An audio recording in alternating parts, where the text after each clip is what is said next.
So the wonder of insect flight. I'm going to consider the wings of butterflies, flies, and beetles. I'm going to consider this big word metamorphosis, which I'm sure you've heard of, which I'll explain a bit more as we get to it. Then I'm going to home in on dragonflies and damselflies, and then right at the end I'm going to talk about some extraordinary flies, bees and beetles, things which are a little bit unusual in what they do. And really, frankly, the insect world is like going on to, as the BBC once called one of their films, an alien empire. It really does, once you sort of get yourself down to their size, you're dealing with a totally different world to the world that we're used to. Well, let's start with butterflies, and their wings, of course, are made of scales, as you well know, with butterflies, such that they are very delicate, even if you were to touch them. And sometimes in catching a butterfly, you sometimes may have touched their scales, and that will damage them. And yet, they are very good flyers, as we will see. Very colourful. The swallowtail butterfly there is extraordinarily impressive and very beautiful, with sometimes false eyes to try and deceive any predator, and sometimes the colouring is linked with frightening off a predator or a would-be predator, because they are known to be poisonous, and even their caterpillars can be poisonous. Sometimes the wings are actually transparent. This is a glasswing moth, so quite extraordinary in the butterfly world. But it's butterfly flight which is really always grabs my attention. I've always been interested in flight, and the flight of insects is very, very perfected, really. And I don't think it's an example of evolution. I think it's an example of brilliant design. Let me show you a clip from that film that I mentioned, the BBC video Alien Empire, which shows a blue morph butterfly flying and clapping its wings, and it shows the scales falling off the wing. And it really is very beautiful, but it's also instructive on the aerodynamics, which I'll just discuss for a little while in butterflies. So let's play These this. ridges are precisely the same distance apart, less than 1,000th of a millimeter. They decorate each and every tiny scale on the wing of a morpho butterfly and reflect iridescent blue that shimmers and changes with the direction of the light.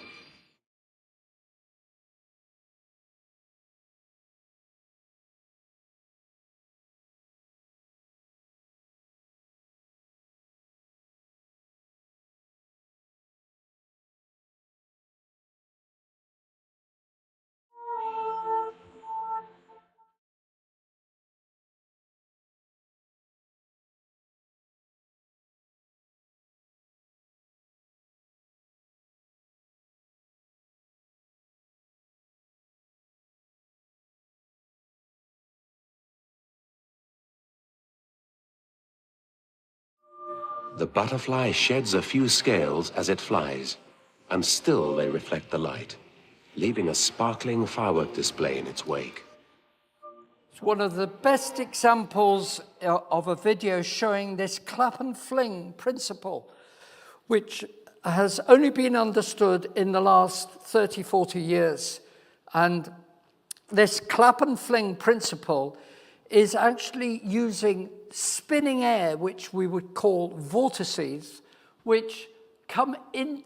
So as the wings clap at the top, and then they are peeled away, and air rushes in to fill the vacuum, and so it sets up a vortex. And it's those vortices which are crucial in enabling the butterfly to get as much lift for those rather small wings. And a tethered peacock butterfly is shown in this picture, which is in a wind tunnel with smoke going over it to make the flow visible. The wing movement, just at this picture when it was taken, is actually at the top of the upstroke, not on the downstroke. And the upstroke is equally important as well as the downstroke, which I've just described. Because in the upstroke, it is curving its wings and causing further spinning air. So even on the upstroke, which normally you wouldn't think of producing power, there is still this spinning air, and basically, like all flies, like all butterflies and all small flying creatures, hummingbirds actually do the same. They're small, and they're able to actually manipulate the air around them. A bit like we would feel water in a bath as you put your hand over it. They can feel the spinning air and use it in a very clever way to increase the lift. This is a diagram which is in my book, actually, which is actually again on the upstroke of a butterfly. This is from underneath. It's looking from underneath as the wings go back upwards, and it's forming this spinning air, which actually also enables the butterfly to move forward faster than it normally would if it was just using the flapping motion typical of a bird. It's using its wings in a very different way. So because of that motion, which is going in the red line, okay, the butterfly is actually shooting forward because of this ring of spinning air which is formed due to the motion of the wings. It's a very clever motion, and it really has to be understood in 3 dimensions, and of course, 2-dimensional picture can't really put over the complexity of what's going on. This is an attempt to do so, and the speed of the motion of the butterfly is actually increased on its upstroke, which is an interesting point. And if you watch a butterfly pottering around your garden, not everybody perhaps has a garden here, but we have a garden at home, and you can actually sometimes see the butterflies in the summer, very easily moving much further than you would expect for that small little creature. And the reason is they're manipulating the air in this way. Now, that's butterflies. Of course, when it comes to other creatures, and I'm going to say more about dragonflies later, but I just particularly wanted to show you this picture to show you the very different type of wing that you get on dragonflies. And indeed, you get this membrane even on the housefly that you swatted the other day. If you were to look carefully at the wings, they're made of a very, very thin material which is stretched veins which support those wings. So that's talking about the various wing structures. We could go on about other wings as well, but those are the 2 main types of wings. Wings either made of scales or wings made of a stretched membrane between the veins, or in this case, of a dragonfly. Let's now talk about metamorphosis, which, of course, I'm going to start with talking about land-based butterflies again, and moths. And, of course, we all know that their beginning is with a caterpillar, which, frankly, is one of the most hardest things for evolution to even attempt to explain. You know that eventually they gorge themselves so much that they fill their bellies, they get larger and larger until eventually they're hanging from a hardened little home that they make, which is called a chrysalis. And of course, it's not that way up, it's the other way up. And eventually the moth or the butterfly will come out of its chrysalis.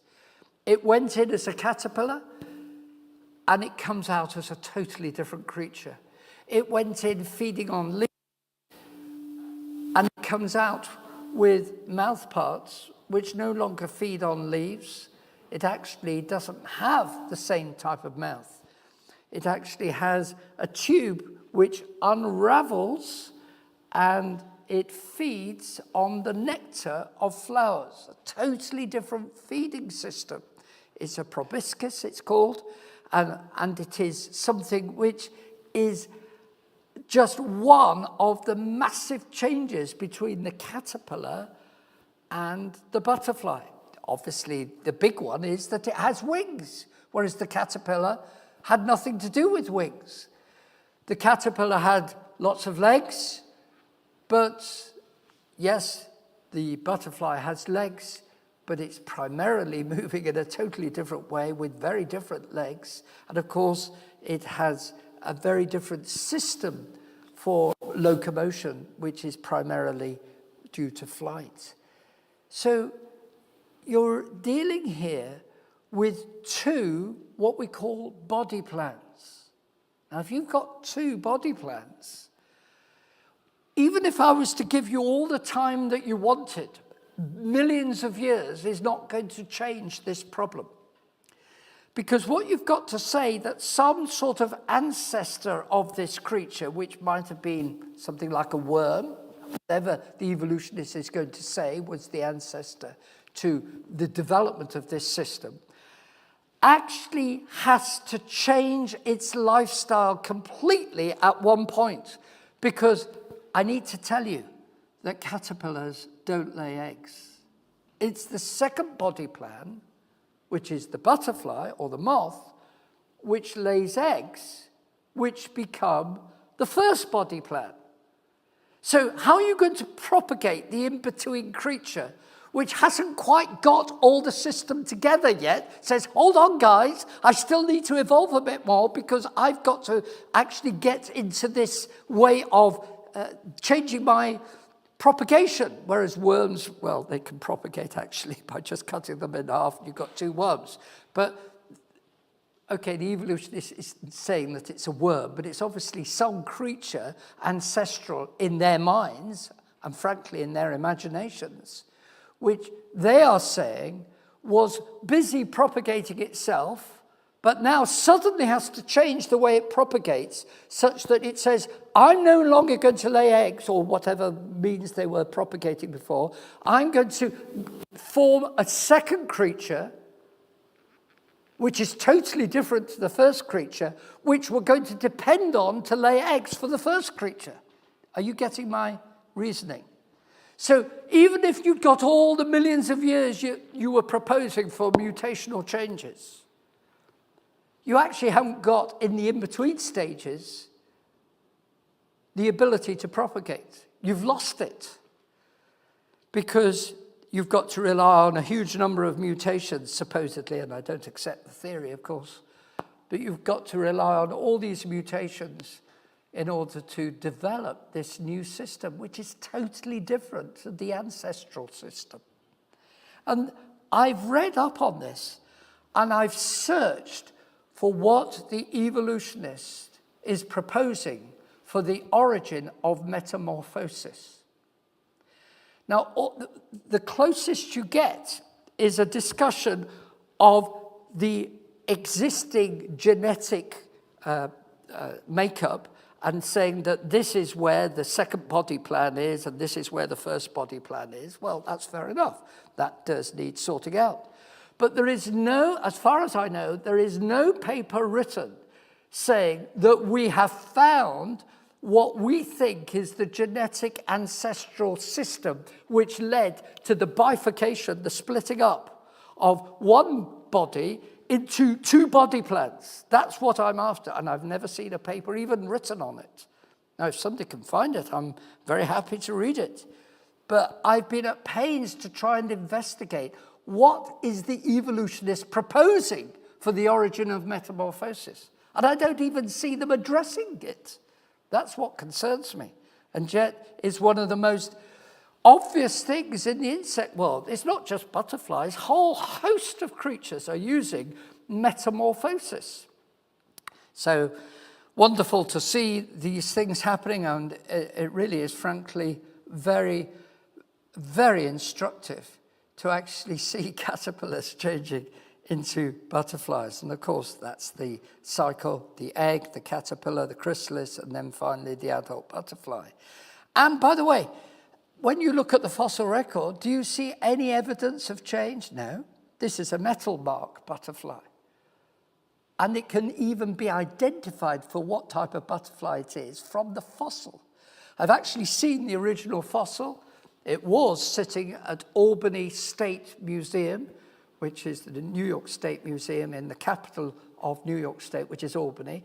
And I went into this museum, and there it was right in front as you went into the reception. And it's a very impressive fossil.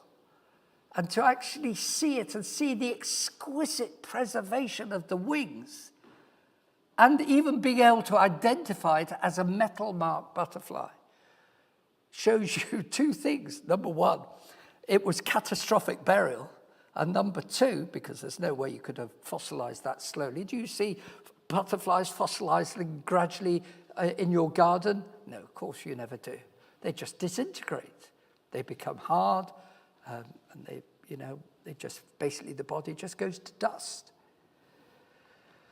But the second thing, of course, that it shows is that butterflies have always been butterflies. There's never been any real change. Even if you were to say that this is 50 million years old, which is what the evolutionists will say, the date of these types of rocks, they're tertiary rock. Well, just carrying on about the wonders of flight in the insect world and the aerodynamics, which is what I'm just concentrating on. That fly that I told you swatted just recently is very difficult to swat. Why is it so difficult to swat? It's because they change their direction so fast. And as is said here by Michael Dickinson, who's an expert on insects and particularly insect flight, he says, flies can maneuver like fighter jets. They can fly like an ace at birth. It's like putting a newborn baby in the cockpit of a fighter aircraft and it knowing what to do. And it's incredible. It's not very nice looking at the life cycle of flies because, frankly, you have to admit that they start off as eggs, yes, but then they become maggots, basically. And those maggots which you see crawling around sometimes, which you don't want in your house, obviously, they eventually become these flies. But actually, the flies, the way they fly, is incredibly sophisticated with movement of the wings and the ability to turn. We love looking at hummingbirds because we like hummingbirds. We don't really like lots of flies because they spread disease. But actually, the aerodynamics of both are equally incredible. And what's going on in the insect world is really a miniaturized version of what happens with hummingbirds, which we all love looking at, and I sometimes speak on those. Well, let's move on now to dragonflies and damselflies. Dragonflies really are the king of the insect flying world, and they are the master hunters of the air. It is true that some birds, like swifts and martins, can catch even a dragonfly. And it's also true, you won't like this part, but dragonflies can actually grab one another and sometimes are found being cannibals. But so they are master hunters. They're like the lions of the insect world. They will chase other flies, they will chase butterflies, they will chase moths, and they will win because they've got brilliant wing structure, which I'll come on to in a moment. And I showed you a picture of their wings, and I'm going to tell you something which is really amazing about the aerodynamics of dragonfly wings. And I'll tell you in a moment why they have these 4 spots, which I'll come into. But that's a beautiful photo taken by Robert Jensen of a meadowhawk dragonfly. This is one that I took of a scarlet marsh hawk dragonfly, and this was in India. And it stayed there. Now, why did it stay there? I'll tell you why it stayed there.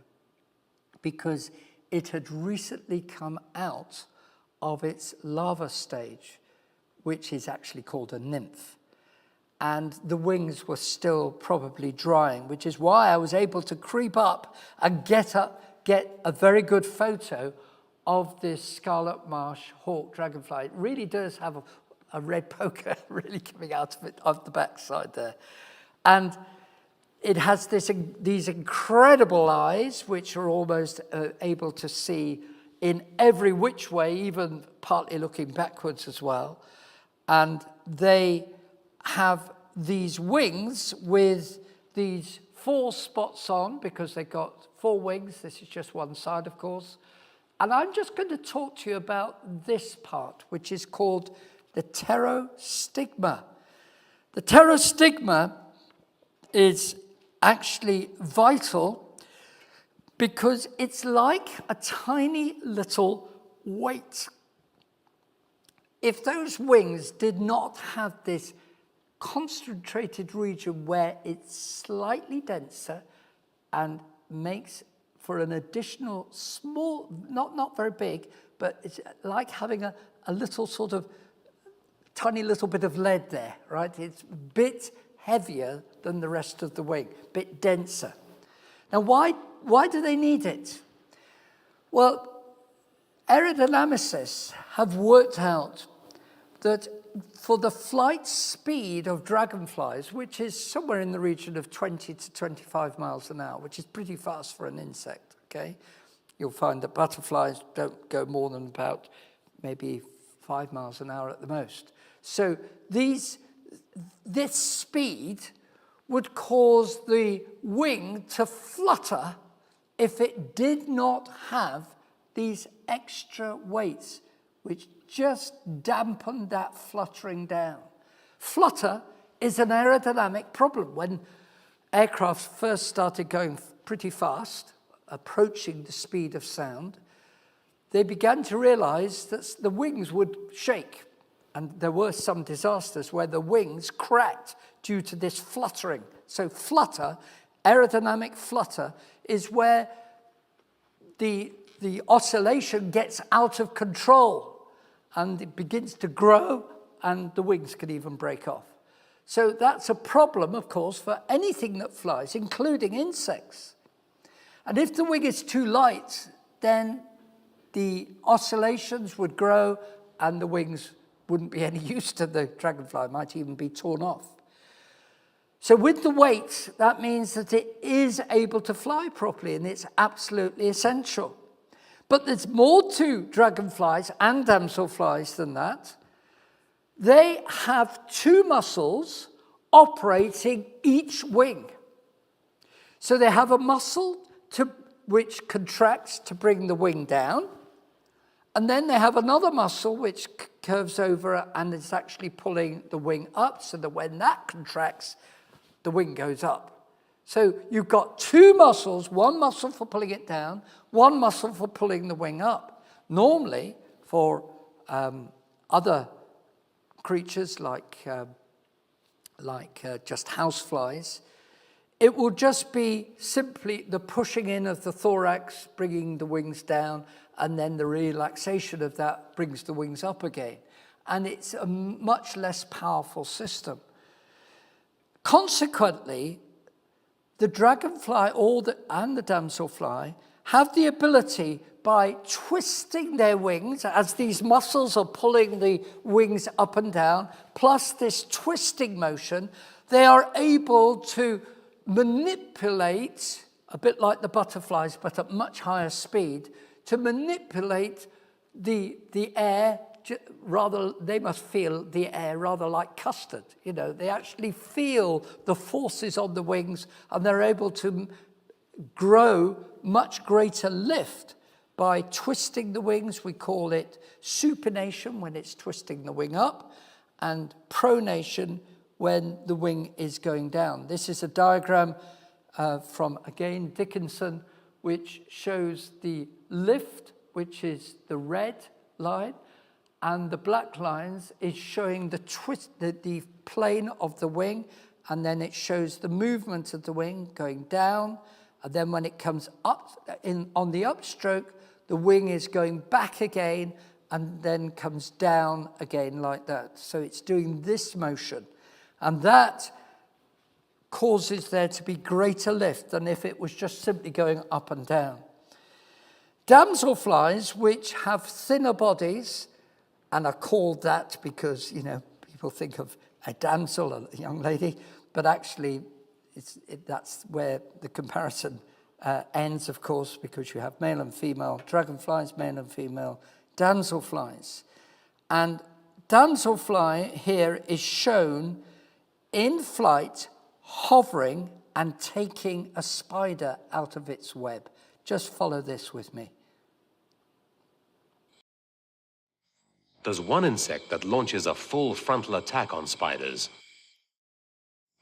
The giant damselfly. 6 inches long, the damselfly doesn't just steal the spider's prey, it steals the spider.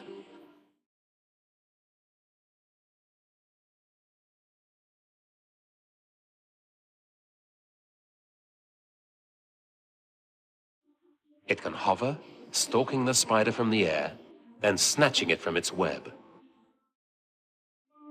Please notice the wings are moving. A deadly air raid, performed like an aerial ballet. The wings are together there, but sometimes the wings are operating independently, like a helicopter. They're together there. So the trailing wing is operating like the forward wing, but sometimes they're operating like now independently. So it's a very powerful motion.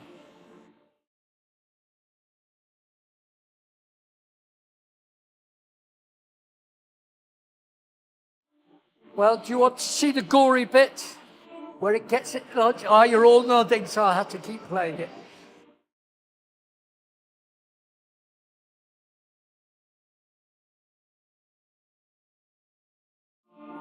They're together now. You can see the twisting motion.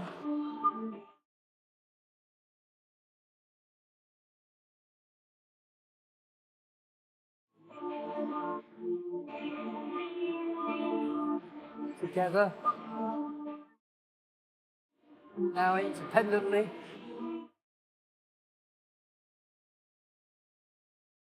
And then it grabs the spider from its own web. That's really quite incredible. And what it's doing, actually, the spider is sitting there in its web, and the spider will not be aware of the attack if it's coming along the same angle and hovering as it's doing it and gradually getting closer. It just thinks that it's not. If it sees that motion, then it will run away. But because it's sensing that there is no lateral motion, then it's more vulnerable. It doesn't realize the attack is coming, and the damselfly comes closer and grabs the spider. It's absolutely amazing, that bit of footage. I don't know how they got it so well. But sometimes, of course, dragonflies and damselflies will fly as fast as they can in a forward motion. And when they're doing that, the motion of the wings will be actually, to a certain extent, asymmetrical. And I'm going to show you what they do in level flight. Remember that if this is the head and this is the tail, the supination, which is the movement up of the wing, goes like that, and the pronation comes down like that. And that sets up a trailing vortex, which then can be picked up by the trailing wing. So what's actually happening in the fastest flight forwards is this motion, okay? It's really quite extraordinary, because this wing now picks up some extra lift from the forward wing, and it uses it. It uses the spinning air that I was talking about earlier. And it's the manipulation of the air which enables this creature to go so fast. I once had the pleasure of seeing a dragonfly, an emperor dragonfly, in Sussex, and I got my single lens reflex camera. I mean, it's not brilliant photography, but I did at least get a good picture of it. And I got a series of pictures of it there in this special nature reserve at Polborough. And I was able to track the supination and pronation of these wings as you see it coming towards me and then going beyond. It was absolutely wonderful to see what they did. It was a bit like jet aircraft, going on a circuit, and it kept on coming back, doing the same motion, and obviously picking up flies and whatever, feeding on the top of the pond that it was flying over. When you look at the fossil record, supposedly 320 million years ago, So this is going back to Cambrian Ordovician, somewhere in that region. And okay, it won't be exactly the same as dragonflies we have today. And I will admit that the actual type may have been very different, but the fact that it was essentially a dragonfly kind cannot be denied. And sometimes you see damselflies, although this is called a dragonfly, I think it's actually a damselfly, which this is in Cretaceous rock, which is supposedly not so old. I don't accept those dates. I think they are essentially flood deposits. And as I've said to you earlier, to get such exquisite preservation is strongly suggesting that this is indeed a catastrophic burial, which strongly is consistent with the flood. Well, I want to now talk, as I said to you, I talk about dragonflies in more detail with their metamorphosis on their own, because now I'm going to talk about the metamorphosis of these two creatures, dragonflies and damselflies, not from a land-based start, but from a water-based start. Dragonflies and damselflies lay eggs in water. And that egg becomes a nymph, which is underwater. So this adds now a whole new dimension to metamorphosis. When I was on holiday once, I had it was just serendipitous. I happened to see these two common blue damselflies, and I happened to get the equivalent, they don't call it a chrysalis, but it's the equivalent of the caterpillar going into a chrysalis but of course it's not in this case. And I managed to get the casing from which these damselflies had just emerged, or one of them had. And this is shown in more detail in this very brilliant bit of footage that David Attenborough put together called Life in the Undergrowth. And I want you to watch this. This is just staggering. The river has also been the home of another kind of insect with an equally ancient ancestry, and it too is beginning to emerge from the water. Bigger and more ferocious than the mayfly larvae, it has been feeding on tadpoles and even small fish. But that phase of its life is over. Now each one has to haul itself out of the water and into the air. On the top of its thorax, it carries a bulging backpack.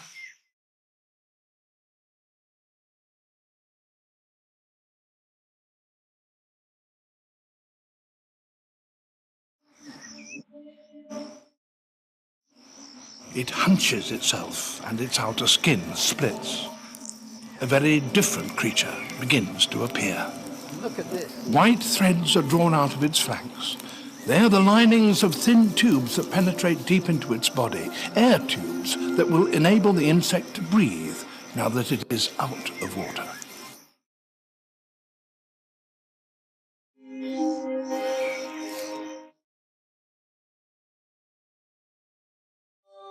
It's been breathing using gills. Now it's breathing using... It gulps air, tubes. inflating its body, forcing fluid into the bundle on its back. Its wings begin to unfurl.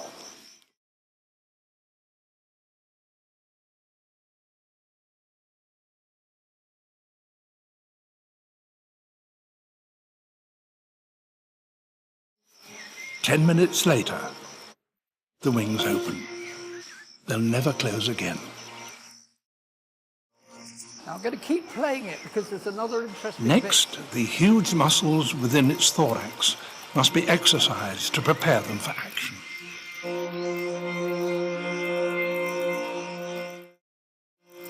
And it's away.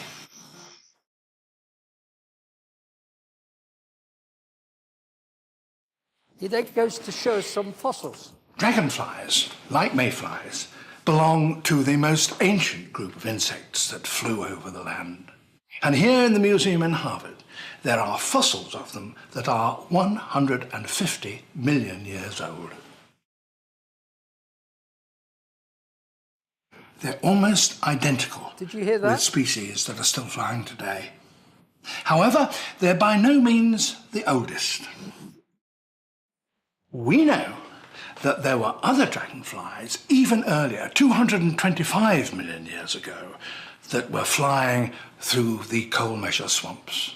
We don't have complete specimens of any of those, but there are some tantalizing and amazing fragments. And here's one.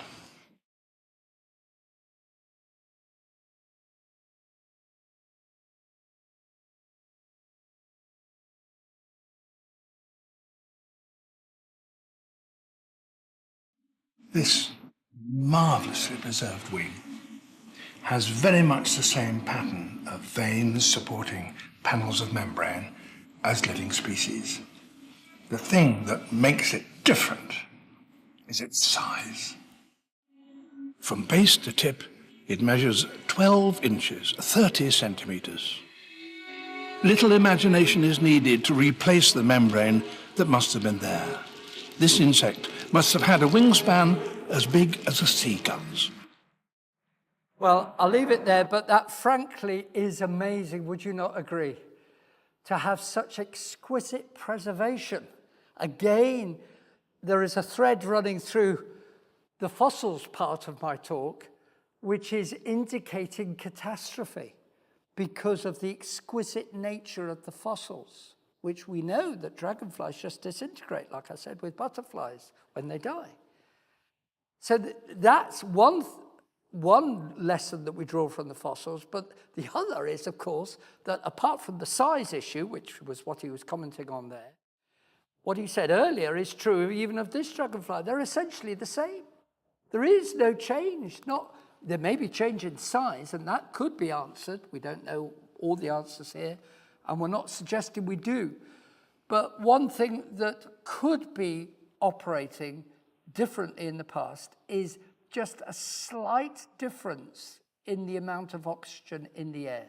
Not a huge amount, but just a little bit more, which would mean that it would be easier to diffuse it into the thorax through those amazing holes that were shown where the white thread was being pulled out, which are the spiracles. You'd be able to diffuse in more oxygen per kilogram, as it were, of the air around you. You'd have more oxygen in a given mass or a given volume. And that's all explained, by the way, in this book where I talk about the dragonfly, and I show again some images which are similar to the ones you've just seen, showing how the amazing change takes place when the shell, which is called the exuvia, is left to one side, and out comes a dragonfly. Frankly, when you consider that the nymph that it was breathing using gills, like a fish, and now is breathing a little bit through the mouth, but mainly through the spiracles in its side, everything is telling you that this is a marvelous evidence of design. Well, did you know that there are some creatures where, yes, they go through a life cycle where they produce an adult, but the adult can't eat? This is the mayfly. The adult actually goes through 2 stages before it becomes this final stage, which mates, and they cannot, the male cannot eat, and it cannot actually survive. And indeed, the female, after she's laid her eggs, that's the end of her job. So let me just show you a little bit from the same film talking about the mayfly.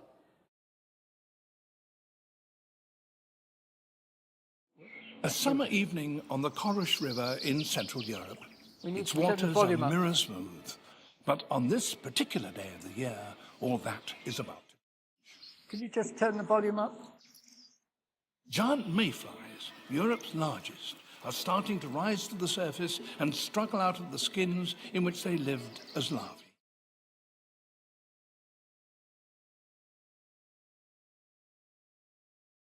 At first they come in 1s and 2s. Soon there will be millions.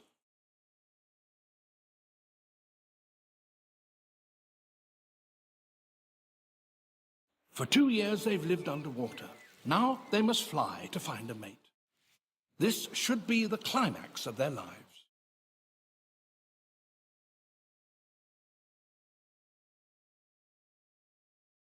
The first to appear are quickly taken by predators.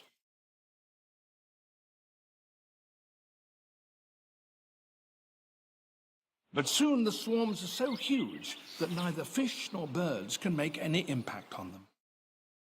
The first mayflies to emerge in this mass hatching on this river in Hungary are all males.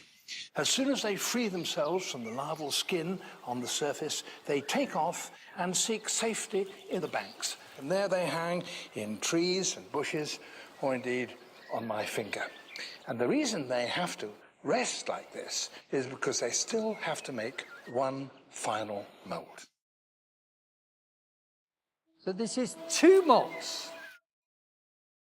They go Their through an wings that were intermediate transparent state. now have a handsome blue tinge, and the elegant filaments at the end of their abdomens are even longer than before.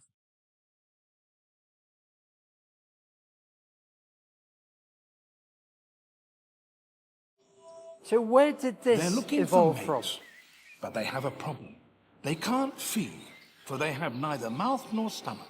They have to fuel their flight entirely from the reserves of fat that they built up when they were larvae feeding in the river. But that fat will only last them for about half an hour. So the race to mate now becomes a frantic one. The females begin to rise to the surface, and the males fly up and down the river searching for them.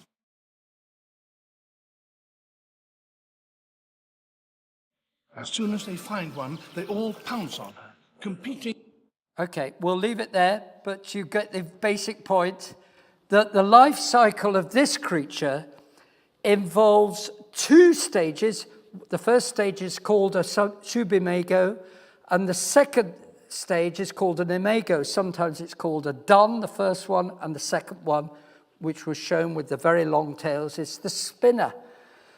But frankly, the whole thing is so much yet a stage more in terms of complication that for an evolutionist to explain this, where the whole progress of the creature is at stake, where you're now having to actually go through 2 stages. You've got at least three body plans to deal with, which is the nymph, the subimago, and then finally the imago, which is the full adult species which is going to mate.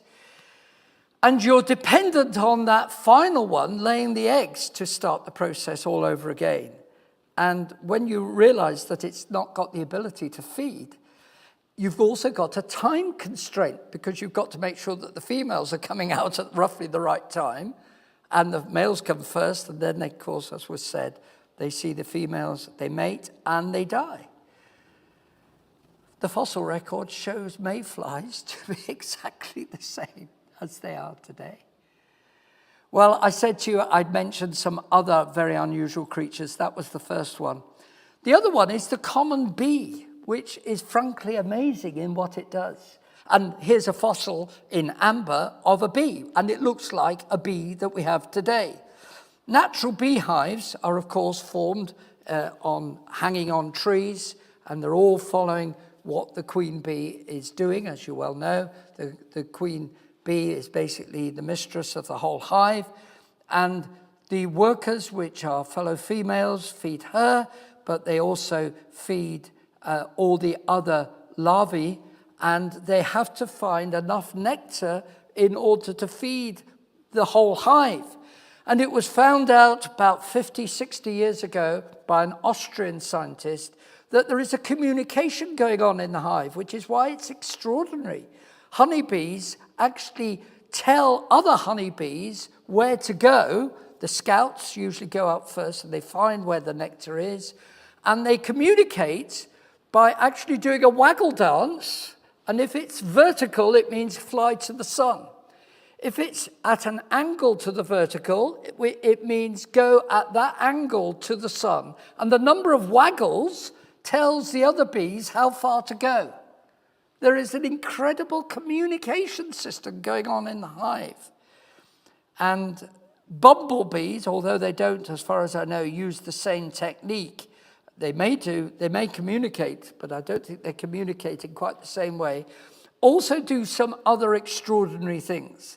Time won't permit me to develop this a great deal, but suffice to say that bumblebees have been known to actually vibrate a plant at exactly the right frequency to make the seed pod actually cause the pollen to come out of the plant. And this is actually a tomato plant. And the buzz, it's called buzz pollination. And what they do is they decouple their flight wings in order to shake the plant at exactly the right frequency. It's an example of symbiosis. And it actually, this has got no sound, but it actually shows the bee doing this and shaking the tomato plant. I think it's doing it now, yes. It's slowing the motion down so you can actually see the tomato plant is vibrating and it collects the pollen. So that's another extraordinary example of, not just something which is going through the metamorphosis, and virtually all these creatures do that, but they also have extraordinary behavior with it as well. The one which I really like, though, is the dung beetle, because the dung beetle is literally living with dung. It makes its business to actually gather dung. And they can eat more than their own weight in 24 hours, which is a good thing, because obviously other creatures are laying lots of dung everywhere, the cows and all the other creatures. And you need dung beetles. Many dung beetles are known as rollers because they roll their dung into round balls, which are used as a food source for their young. Others are known as tunnelers because they bury the dung wherever they find it. A third group are called the dwellers. They neither roll nor burrow, they simply live in the manure. It's incredible, isn't it? But this is going on all around us. We need dung beetles. They were called and even worshipped by the Egyptians as scarab beetles, and great big stones were made, almost really worshipping the creatures. So they were known in years gone by. And in some parts of the world, you are warned not to drive without care, lest you drive over dung beetles. And this was in South Africa. Now, they also have a very interesting life cycle which involves metamorphosis. Most beetles have that. But let me tell you something extraordinary about dung beetles. Did you know that dung beetles have the capacity to orientate themselves even by the Milky Way at night? Because particularly the rollers, right, and sometimes there are big fights over the dung, they will roll them in a particular direction, and it will always be in that direction. Well, in order to make sure that they're always following the right direction, they need a marker in the sky. And it's been found that they'll even use the Milky Way in order to achieve that straight line at night, because they're often doing this at night. And of course, dung beetles, in case you think they're only ground dwellers, they do fly, as this little clip shows you. So you can actually see this creature will begin to, it's not a very brilliant flyer, but it is, and it can, it didn't quite make it there. But, give it a little bit of time. It's a little bit of a heavyweight, but it will actually fly. And the reason they will fly is they will go to a new territory before they mate, where they can find some dung for themselves and, start a home in a new area without having too many other dung beetles to compete with. If you want to know more, it's in that DVD, which is on the book table there. And there are other books here which I can recommend to you. let me close off by saying this, that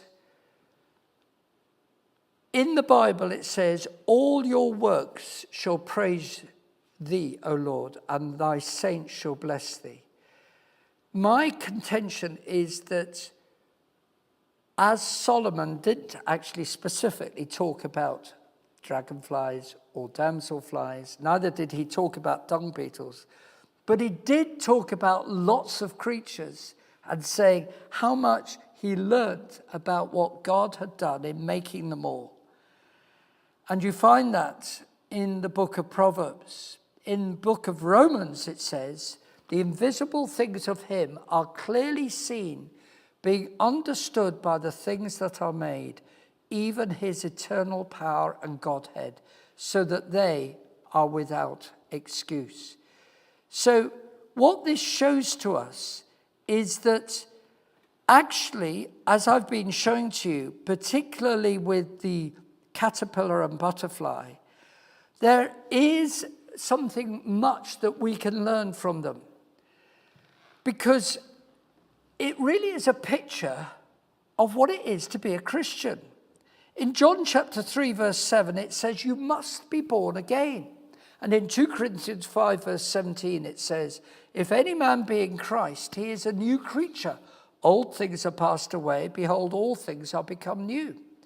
So we need to realize that in the insect world, with all its marvelous demonstration of design, which frankly to my mind is obvious, there is also pictures of an important truth, which is that we are not born as Christians, that we need to change. And metamorphosis particularly stresses that point. We are born, as it were, spiritually as ground dwellers. We long to be different, but we can't be unless something changes. And when we become Christians and believe in the Lord Jesus Christ, he gives us a new life within. We become new people when we know the Lord Jesus Christ. But it's not without pain to God himself, because he had to send his own son, and the Lord Jesus Christ, God himself, took our sins upon himself and died in order that we can have new life. In fact, we're reminded of that with the mayfly. In order for that next generation to go ahead, the adults have to die. And it tells us in 1 Corinthians 15, for since by man came death, by man came also the resurrection from the dead. For as in Adam all die because of sin, even so in Christ shall all be made alive. And so in one sense, what this reminds us of is that Christ not only died, but rose again, that we might have eternal life. So there are lots of lessons in the animal world, and I would suggest particularly in the insect world, because you've got this fantastic metamorphosis going on, which hugely undermines any thought of evolution, points dramatically to design, but also gives us a spiritual lesson that we need to believe on the Lord Jesus Christ. And I believe God has actually put that there, that we might understand that even in the insect world, it speaks of the works of God and points us to the mind of God himself. May God bless you each one. Thank you. And if you've got any questions, feel free to ask them.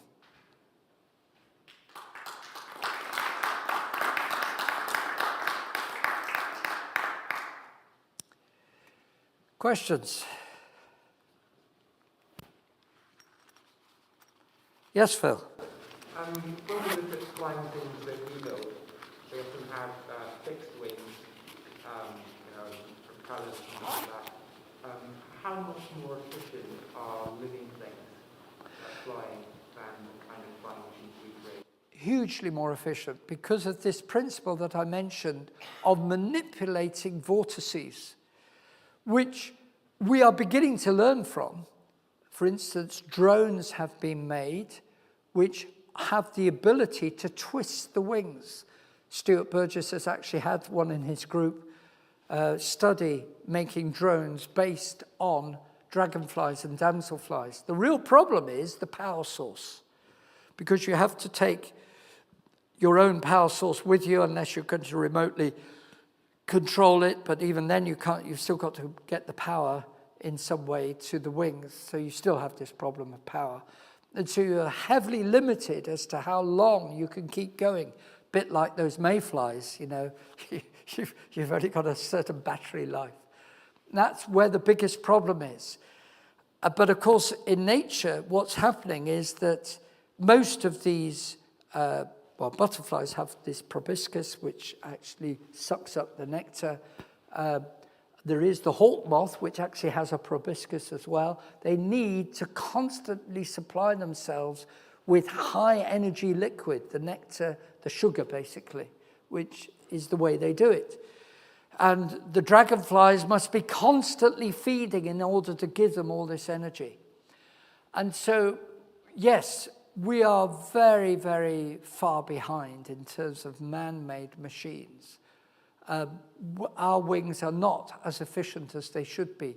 We do have variable wings. The F-111 was the first one to have a swing wing, which could actually go back for fast flight, go out for slow flight.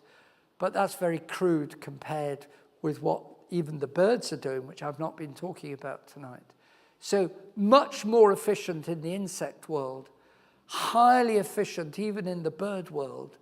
And hummingbirds are probably the best demonstration in the bird world of very efficient use of the power stroke, not only in their case on the downstroke, but again, they twist their wings and they actually do it differently to dragonflies. They are twisting their wings, but they're bringing that wing down on a twisted wing. So they're doing this motion where they're beating it down. It's a very different motion. It's a figure-of-8 motion on a hummingbird. It is a very efficient use of their wings. I could go on. So yes, the answer to your question is, it is indeed much more efficient, yes. You talked earlier on about evolutionists not being able to find evolutionists bringing any kind of reason, evidence for metamorphosis. What kind of things have they said? Well, as I tried to tell you at the time, I tried to hunt. Maybe Mark has done this because he's a biologist, but I tried to hunt under various key terms. Obviously, metamorphosis was the leading term. But I just kept on pulling up, genetic papers describing what they considered in the genome of butterflies was the bit dealing with butterflies and the bit dealing with the first body plan. And they refer to things like Hox genes, which are particularly dealing with the shape of a creature. But it still didn't answer the question, which is, how did this two body plan system emerge from a single body plan, whatever it was, worm-like creature beforehand? That is the point that I was trying to address. And I've never seen a paper even addressing that point. I'm happy to let an evolutionist put their position. And they'll probably say, well, we haven't moved on enough. Eventually we'll find it, which is the usual hand-waving argument. The other thing I'd like to ask is, you talked about fossils being so many millions of years old. In their terms. That's what I was going to ask you. Is that correct, or is that... Well, I was implying all the way through that I didn't accept that it was the flood, that it was catastrophic, that it would actually be, in actuality, a few thousand years. And everything is indicating, when you actually look at the fossil, the exquisite nature is telling you, A, it's catastrophic, and B, it doesn't tell you how long ago that catastrophe took place, but it is telling you that there is no change, which is a bit of a pointer, is it not? That actually it's nothing to do with evolution. In terms of the how old, which I grant you the fossil is not saying in any way how old it is, we have to then look at the way people say that there are clocks in the rocks, which is to do with the radioactivity of uranium changing to lead, potassium going to argon, and sometimes, the one which is very helpful to us, you sometimes find bits of wood which has become carbonized and has got carbon-14 in it, right? If you've got a fossil which is close to some wood which is fossilized, then that's very interesting because the carbon-14 decays extremely quickly. And there is a maximum possible age for anything with carbon-14. It has to be nowhere near millions of years. It's actually the maximum possible age you could even consider would be something like 30 or 40,000 years. Now, so what we've found is that with these fossils, it would be very difficult to actually say, oh, I know how old it is just from the fossil. But you could at least counter the claims of others saying, oh, this is Cretaceous, this therefore must be 150 million years old. We can counter that by saying, well, on what basis? Well, they will say, well, there's a bit of volcanic intrusion here. We've got some potassium-40, which is radioactive, which has changed to argon. But of course, the problem is that they don't know, A, how much potassium-40 was there to begin with, and B, they don't know how much argon-40, which is a gas, was in the rock to begin with, which may have actually come in from other places because you've got porous rock. And third point, of course, you don't know whether the radioactive decay may have been faster in the past. I grant them that it's probable that that last one hasn't altered. The real trouble is they don't know how much potassium-40 was there to begin with. But they hit real problems when there are cases where you actually see some fossilized wood going around an ammonite, which is trapped in Cretaceous rock, which they say is about 150, 160 million years old. But then you look at the fossilized wood, which has got carbon-14 in it, and it dates using their assumptions to something like 30,000 years old. Well, they can't both be right. And actually, if you take different assumptions about how much carbon-40 was in the atmosphere in what we think was the pre-flood world, we think there was a lot less than what we have now, which is formed by cosmic rays hitting neutrons in the upper atmosphere, forming carbon-14, hitting nitrogen and forming carbon-14. That's how it's formed. Well, probably there was less in the past, and immediately you say that the amount that you started with was less. That 30,000 drops down to biblical timescales, for maybe 4,000, 5,000 years old. Sorry, it's a big, long explanation, but yeah, thank you. Yes, thanks ever Paul. so much for a fascinating talk. My question is, because it was great also looking at Attenborough, you brought him in, looking at his fossilized dragonflies. I can remember years ago trying to find any so-called intermediary examples in the fossil record of any insects whatsoever. I came to a halt. I couldn't find anything. Are there any examples which evolutionists would say in the insect world, well, that's an intermediary example? Well, tell me if you find them, because I've also struggled to find them. And I've written, I'm not an expert in the sense that I'm a biologist or a paleontologist, but as an amateur, I wrote quite a lot of bits on fossils in there. And my conclusion was, like you, that you just could not find these supposed transitions. They've worked very hard, of course, on humans. And so most of their work has been trying to suggest that these bones belong to some intermediary. The famous one, of course, is Lucy. But actually, Lucy was just an extinct ape. It's obvious from the curling of the fingers, the length of the arms. And I've seen, not the original fossil, but I've seen a complete reconstruction which they had in Ethiopia when I was there. I think the original has gone to America. But it was obvious to me, it was just ape. You know, it was, yeah, it may not have been exactly like all the apes we have today, because we're not saying that there's not been any change in the apes, but you can always see whether it's an ape or a human, right? And one of the big things which always tells you, by the way, is the ear bones, if they've got the skull. You can easily tell whether the bones are slanted against the eye sockets, because they were built, it's a complicated bit, but there's a semicircular canals, 3 of them, in the inner ear structure. And for us, the vertical one, which goes like this, right, that is parallel with our eye socket here, right? But for an ape, it's like that. And so you can immediately tell from the skull whether it's from an ape or from a human being.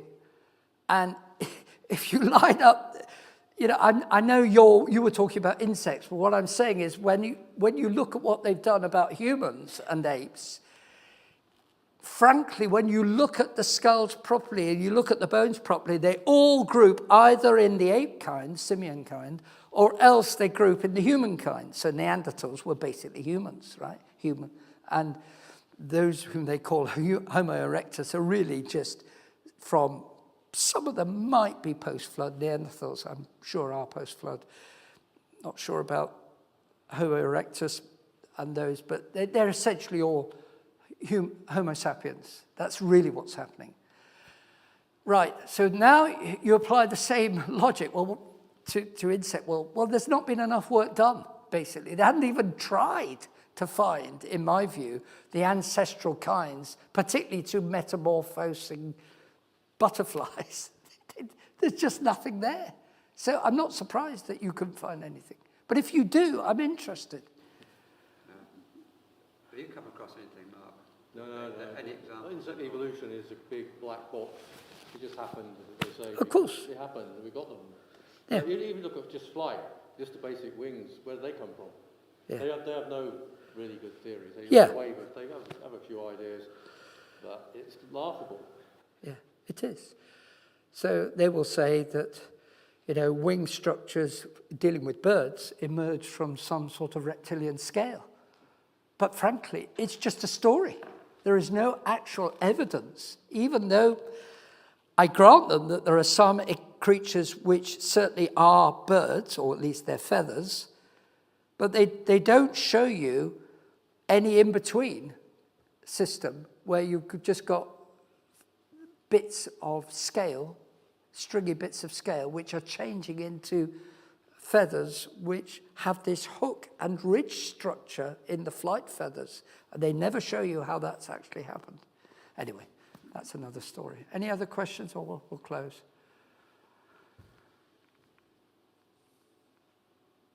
Well, thank you again for inviting me up here, and it's lovely to be in Edinburgh again. So thank you, Mark.